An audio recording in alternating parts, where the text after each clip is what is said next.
Warlords of Draenor has been a huge disappointment in the eyes of World of Warcraft players. Some subscribers claim that it isn't the game that has changed, but it is instead because we have changed, and in time, we as human beings demand more and more from a game until it ultimately has nothing left to offer. Others on the other hand state otherwise, saying that in no other World of Warcraft expansion has there been this little content.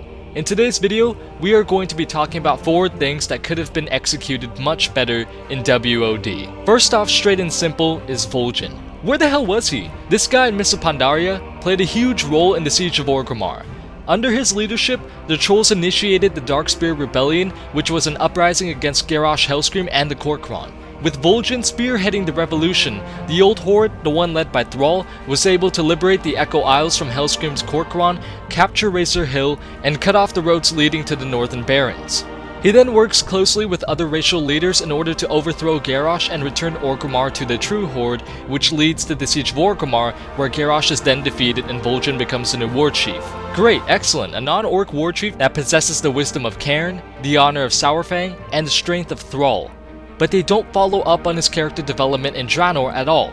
Instead, on D-Day, when we as the champions of Azeroth storm the portal and drive back the Iron Horde, Vol'jin is somewhere in Orgrimmar basically saying, holy shit, was that today?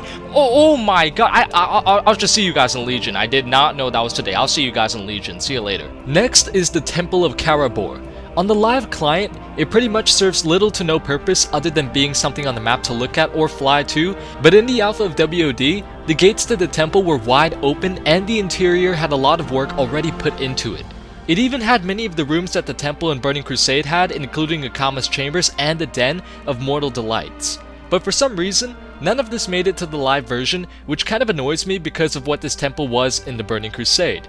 For those of you guys who do not know, the Temple of Karabor is the Black Temple, the raid where we take out Illidan's Stormrage.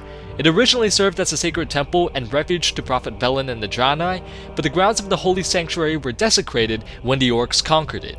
Time flies and eventually Illidan and his armies conquer most of Outland, including the Black Temple, where Stormrage then declares it as his fortress and stronghold. To see it serve no purpose in Warlords of Draenor, other than being a prop, is just simply disappointing. Ner'zhul, one of the most powerful villains in the history of Warcraft and the original war chief of the Orcish clans of Draenor, dies in a heroic dungeon. What? I mean, I could understand if he was defeated in the burial grounds and then later somehow reanimated or resurrected through his powers of necromancy, but he doesn't and he isn't. There is no raid showing his resurrection, no quest showing the Elder Shaman rising from the grave, and not even a cinematic at the end of his death. He just dies at the burial grounds.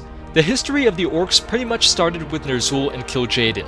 He was the Lich King until the events of the novel Arthas Rise of the Lich King, where Arthas Menethil supposedly consumes his soul, but again, there may be people who say otherwise, saying that the spirit of Ner'zhul is still present because the Lich King says I was once a shaman, or because Uther in the Halls of Reflection believes that the only remaining piece of Arthas that is left is what is keeping the Scourge at bay, which means that Ner'zhul's spirit is still present within the Avatar.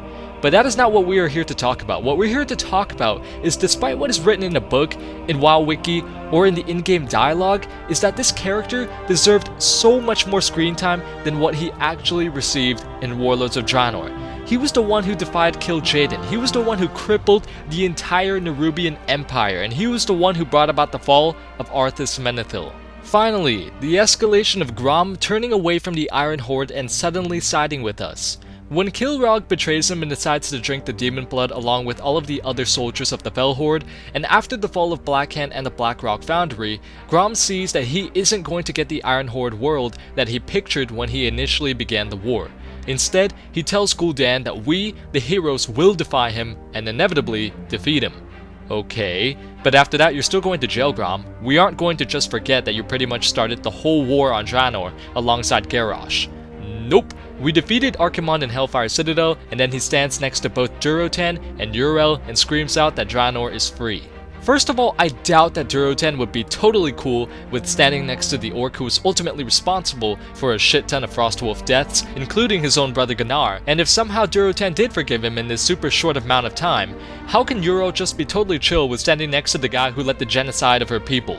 And better yet, why are there Draenor in the crowd cheering at Grom after he gives his victory cry? This dude burned down their homes and killed most of their population. I feel like this cinematic would have been much better if Blizzard showed us like maybe 2 or 3 cinematics before this one, slowly revealing to us that Grom realized that he was wrong for starting this war, because in our timeline, Grom was an honorable orc and even a hero, so it's perfectly understandable for him to give this victory cry after defeating Archimonde, but not just suddenly out of the blue. Blizzard should have definitely executed this character better, along with a lot of other things in WoD. But that's it for this video, guys. Once again, I thank you guys for your support, thank you so much for watching, and since there are only 4 things within this video, you can bet your scrotum that I'm going to make a part 2. So with that being said, guys, thank you once again so much for watching, and peace out, take care, and like always, have a good one.